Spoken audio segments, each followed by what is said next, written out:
रोटी, bread, biscuit, pasta आजकल ये एक अपने लाइफ का रूटीन बन गया है, यानी कि एक लाइफस्टाइल बन गया है। और क्या आप जानते हैं, यही एक खाना किसी किसी के लिए एक जहर बन गया है और उसी का नाम है सीलियक डिसीज। अब आप बोलोगे डॉक्टर साहब पास्ता, ब्रेड, बिस्किट आजकल तो सभी खाते हैं, या फिर आप ये भी कहोगे फॉरेन कंट्री में तो लोग वही खाते हैं। लेकिन आप एक बात जानते हैं, एनवायरनमेंट के हिसाब से फूड होता है। यानी कॉफी पीनी है तो वो यूरोपियन कंट्रीज में इसलिए पीते क्योंकि वहाँ पे बर्फ ज्यादा है तो बॉडी को हीट प्रोड्यूस करेगा उसके अंदर का कैफीन। लेकिन हमारे इधर इंडियन लोग भी क्या पी रहे, नहीं मैं आजकल कॉफी पीता हूँ, क्यों, मैं वेट लॉस कर रहा हूँ। भाई अल्सर हो जाएगा, इसी को बोलते हैं खाना बन गया जहर। अब बात करते हैं what it is. It is coeliac disease is autoimmune disorder जो कि आपके इंटेस्टाइन को, स्पेसिफिकली स्मॉल इंटेस्टाइन को डैमेज कर देता है। और इन सब की वजह बना है आज का आपका ये मॉडर्न लाइफस्टाइल। मतलब पास्ता,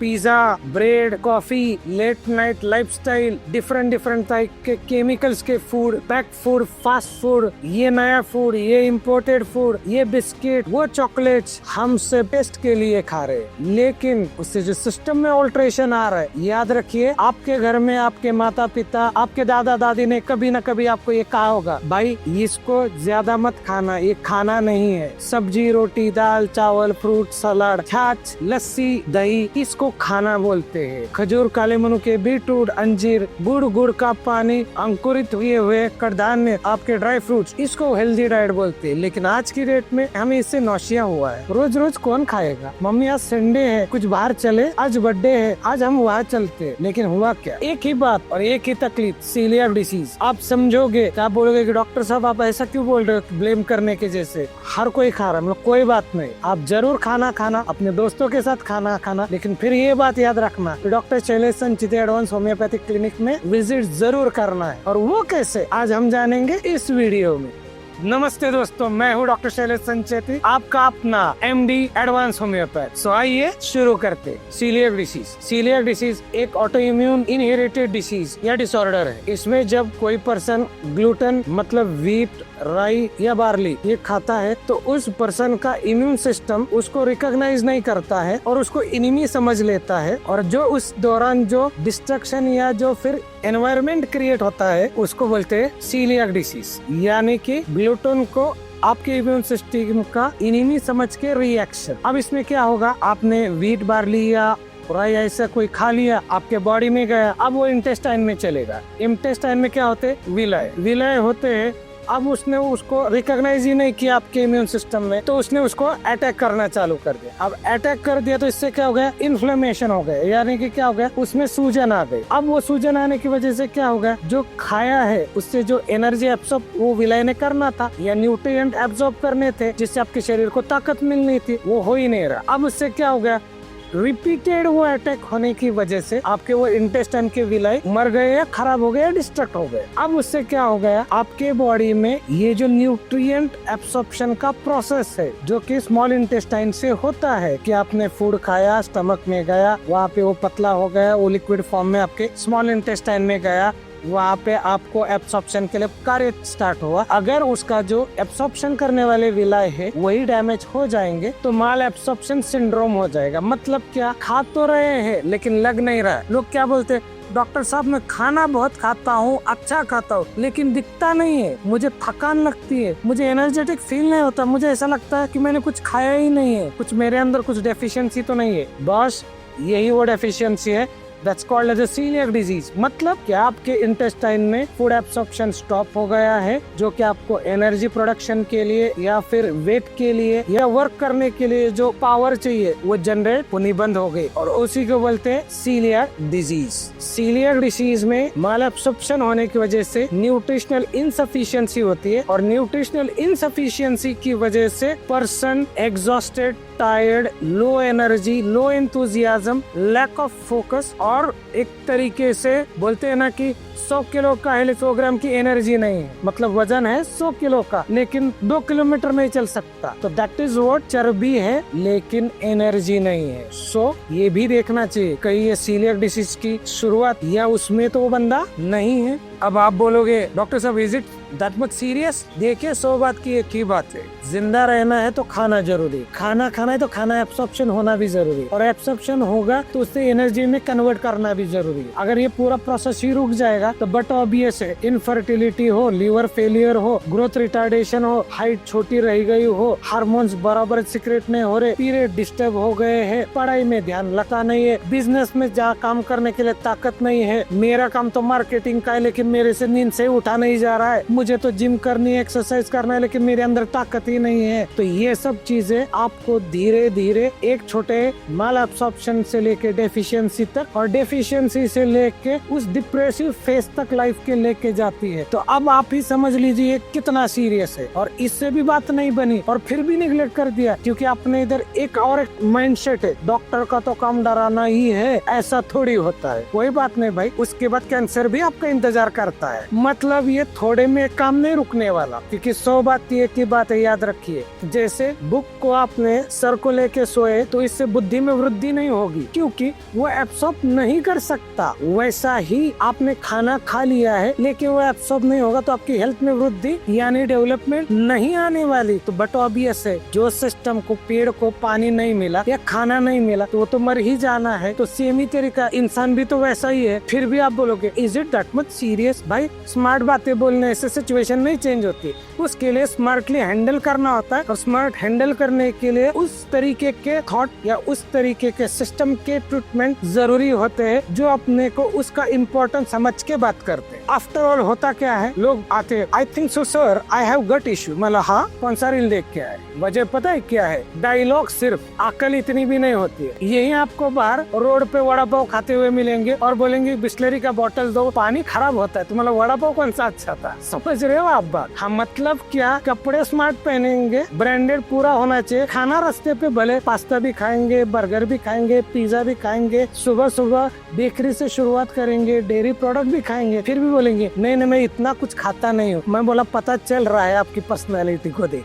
समझ रहे हो ना? हाँ, तो कहने की बात इतनी सी है, सिर्फ कहीं पे सुन लिया, ये 4 फ्रूट खा लो, इसी से आपका गट हेल्थ इंप्रूव हो जाए। ये नया मार्केट में सेचेट आया है, इसको ले लो, इससे गट स्ट्रॉन्ग हो जाएगा। ये एक नया प्रीबायोटिक एंड प्रोबायोटिक आया है, इससे आपके बैक्टीरिया की डेवलपमेंट और बैक्टीरियल फ्लोरा अच्छा हो जाएगा। एक बात आप मुझे बताए, जैसे मैंने आपको उदाहरण दिया कि वड़ा पाव खा के बिस्लरी का पानी पी के वड़ा पाव का जो इफेक्ट बॉडी पे आने वाला वो नहीं जाने वाला। एक बात आप मुझे बताए, आप ये सब कुछ खाने पीने का लाइफस्टाइल ना चेंज करो, एक्सरसाइज ना करो, बाहर जाके खाना खाओ, लेट नाइट खाओ, ओवर ईटिंग करो, फिर भी बोलो कि नहीं नहीं रात को थोड़ा और आइसक्रीम भी चाहिए, फिर और कुछ होशियार होते बोलते रात को कोल्ड कॉफी पिए बगैर मुझे मजा नहीं आता है, और फिर बोलोगे ये सब खाता हूँ तो मेरा गट अच्छा हो जाएगा। Do you think so? देखिए एक बात है, किसी को तो भी रियलिटी चेक करना पड़ेगा। I think so, that is what I am trying to do with you guys. मुझे आपको ब्लेम नहीं करना है, ना मुझे आपके लाइफस्टाइल पे टिप्पणी करनी, क्योंकि ये आपकी अपनी जिंदगी है। लेकिन किसी ने तो भी मिरर दिखाना जरूरी है कि you are doing somewhere wrong. देखिए एक जमाना था, माता पिता ये बात करते थे कि बेटा 9 बज गए, कुछ खाने की आवश्यकता नहीं, भूख लगी है दूध पी लो और सो जाओ, कल सुबह उठ के जो चाहे वो खाना। समझ रहे हो?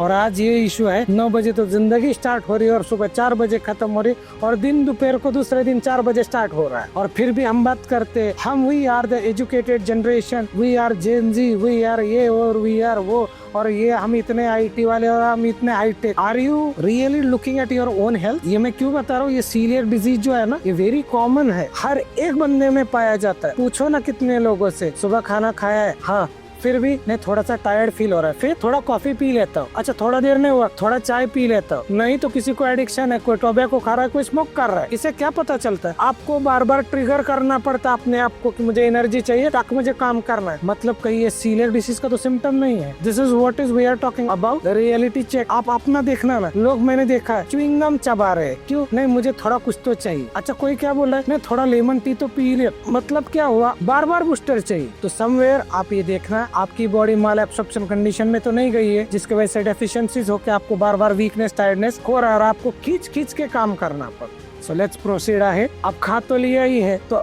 क्या हो सकता है ये भी समझ लेते हैं। पेट में दर्द हो सकता है, गैसेस हो सकते हैं, इंडाइजेशन हो सकता है, पेट हमेशा ब्लोटेड फील होगा जैसे बलून की तरह। पेशेंट बोलते हैं डॉक्टर साहब थोड़ा भी कुछ खाया ना तो ऐसा लगता है पेट में पूरी हवा भर गई है। वेट गेन हो जाना या फिर सडन वेट लॉस हो जाना, चिड़चिड़ापन आना। बाय डिफॉल्ट जैसे मैंने बोला, अगर यंग जनरेशन है और फीमेल्स है तो हार्मोनल इनसफिशिएंसी या हार्मोनल इनबैलेंस होने की वजह से पीसीओडी की जैसी शिकायतें, पीरियड्स इरेगुलर रहना, इसी को कंटिन्यू आगे जाएगा तो इनफर्टिलिटी जैसी बड़ी समस्या हो सकती है। दूसरी बात गैसेस, ब्लोटिंग, इनकी बात कर ही रहे हैं तो इससे आगे का पता चलता है कॉन्स्टिपेशन हो गया, पेट साफ नहीं हो रहा है या फिर कभी भी हो रहा है दिन में, या फिर कैसा लगता है कि कुछ खाऊं तो ही मुझे मोशन को जाना पड़ेगा। तीसरी बात सुबह उठने का मन ही नहीं कर रहा है, यानी कि lack of energy and enthusiasm. By default energy नहीं है इसलिए वेट गेन हो रहा है, बस पड़े रह रहे हैं। तो इससे क्या हो जाएगा, स्किन को डार्कनेस आके फोल्डेड एरियाज डार्क हो रहे, नेक पे डार्कनेस, चेहरे पे ब्लैकनेस, अंडर आर्म में डार्कनेस, नकल काले हो रहे, एल्बोज वो डार्क हो रहे। इससे क्या पता चलता है कि आप टाइप 2 डायबिटीज के कंडीशन में पहुंच रहे हो। आपका पेट में सोनोग्राफी करते तो लिख के आता है आपका लीवर फैटी ग्रेड 2 हो चुका है। मतलब क्या, फैटी लीवर मतलब क्या, आप बीमार पड़ चुके हैं, उसका एनवायरमेंट बन चुका है। दूसरे तरफ देखेंगे तो इससे क्या होगा, बच्चे आजकल जैसे बच्चों में कॉमन है, क्योंकि लोग आजकल प्रेस्टीज समझते हैं कि हम वहाँ जाके कॉफी पिए, हमने वहाँ का बर्गर खाया, हमने यहाँ का पिज्जा खाया, हमने हमारे बच्चे के बर्थडे पार्टी में इतने सारे चीजें रखी थी। हुआ क्या, ग्रोथ रिटार्डेशन। आप बोलोगे कैसे, आप देखना ना आजकल लोगों की हाइट कम होती जा रही है, आपने ऑब्जर्व किया होगा। बच्चे छोटे हैं लेकिन तबीयत में मोटे हैं, मतलब क्या हुआ, फिट नहीं फैट है। दूसरी बात, इससे क्या हुआ, ग्रोथ कम हो गई, बच्चों में, छोटे छोटे बच्चों में डायबिटीज टाइप 1 जैसी बीमारी आ गई, थायराइड जैसी बीमारी आ गई, हार्ट अटैक तक की शिकायत नौबत आ गई।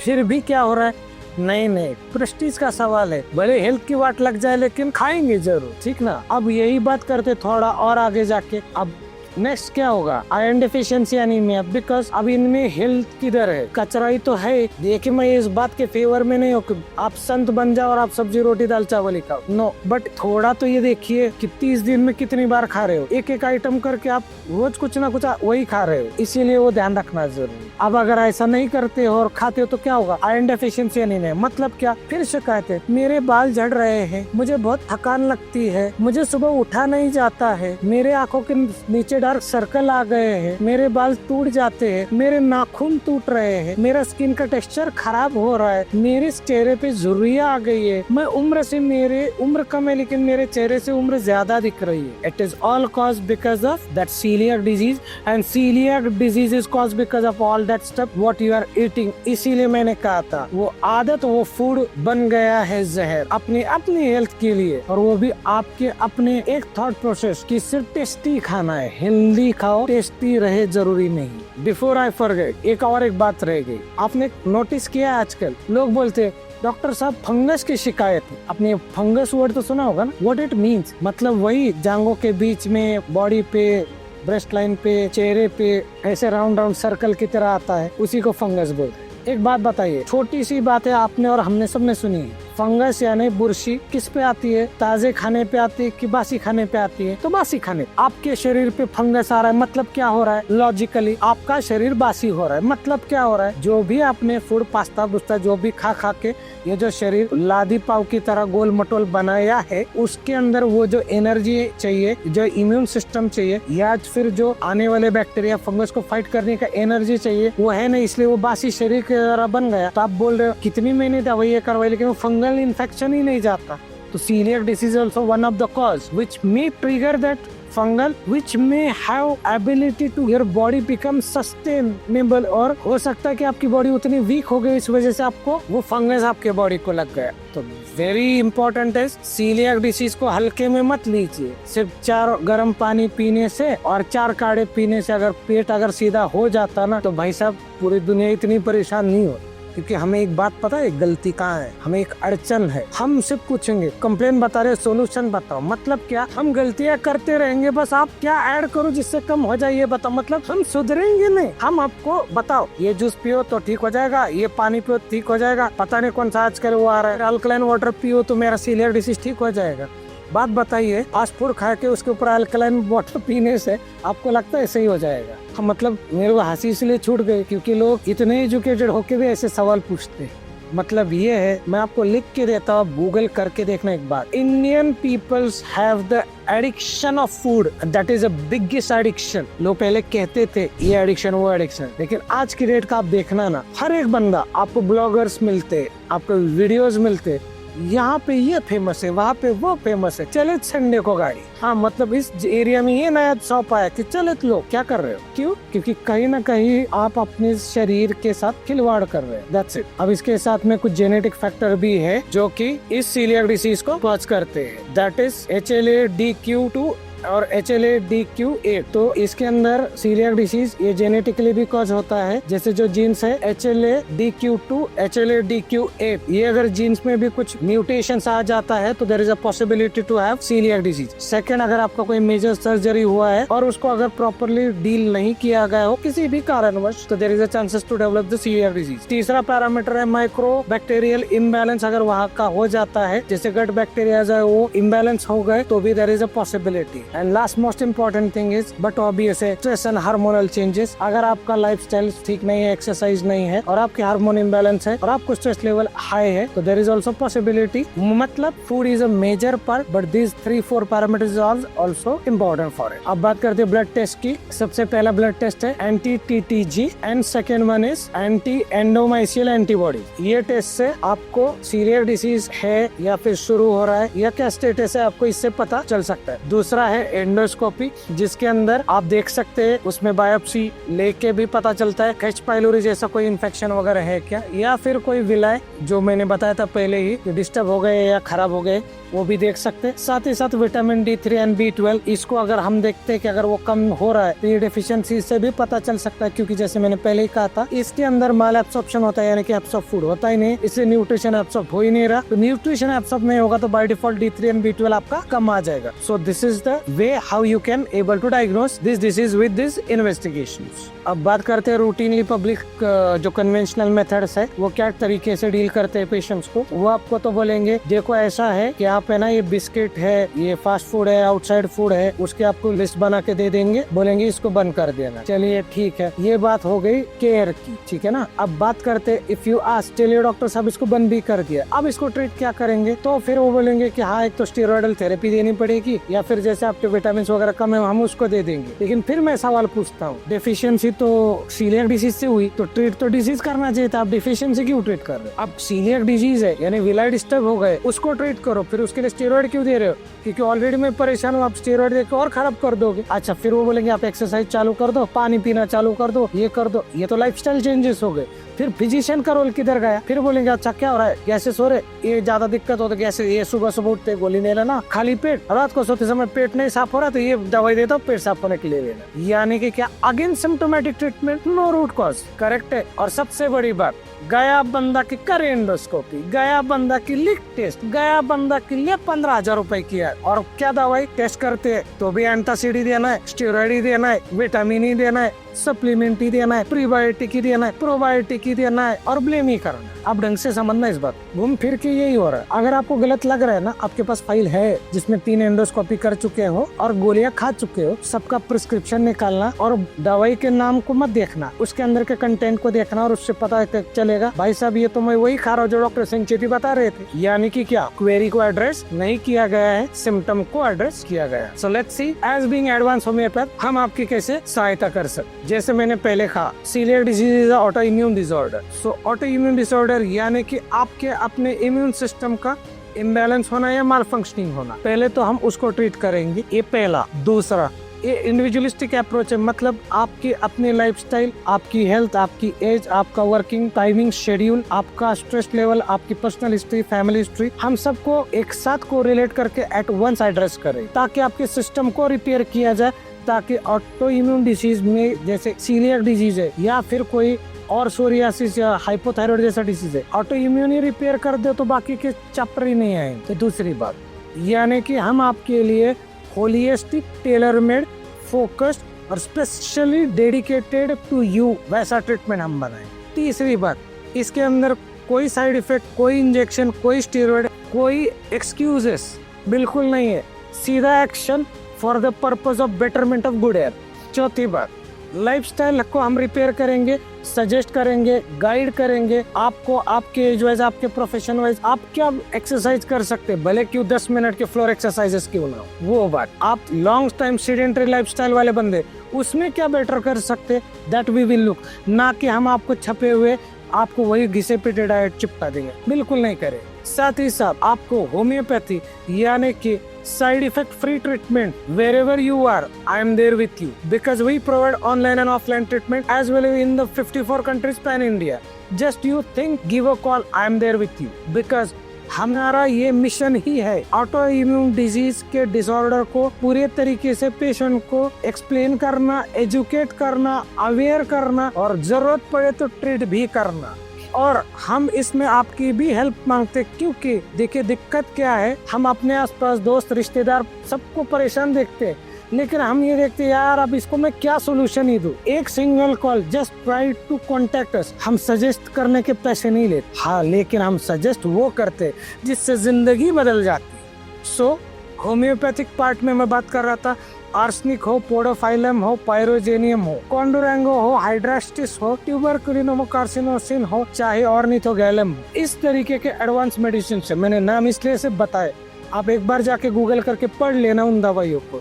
इसके अंदर आपको ये सब सिम्टम्स कहीं ना कहीं भी इंडिकेटेड मिलेंगे, यार ये तो सिम्टम मेरे में है, चाहे ना ऑफिशियलिस हो चाहे ओलिएंडर हो, आपको ये दिखेगा कि सीलियाक डिसीज के बारे में इसमें एक्सप्लेनेशन है। मतलब ये साइंस यानी एडवांस होम्योपैथिक साइंस में सीलियाक डिसीज की दवाई है, उसके लिए आपको कोई थर्ड पार्टी चीज़ों को यूज करने की आवश्यकता कतई नहीं है। बस आपके पास वो विचार, वो थॉट, वो एक्सपीरियंस और वो एक विचारधारा होनी चाहिए।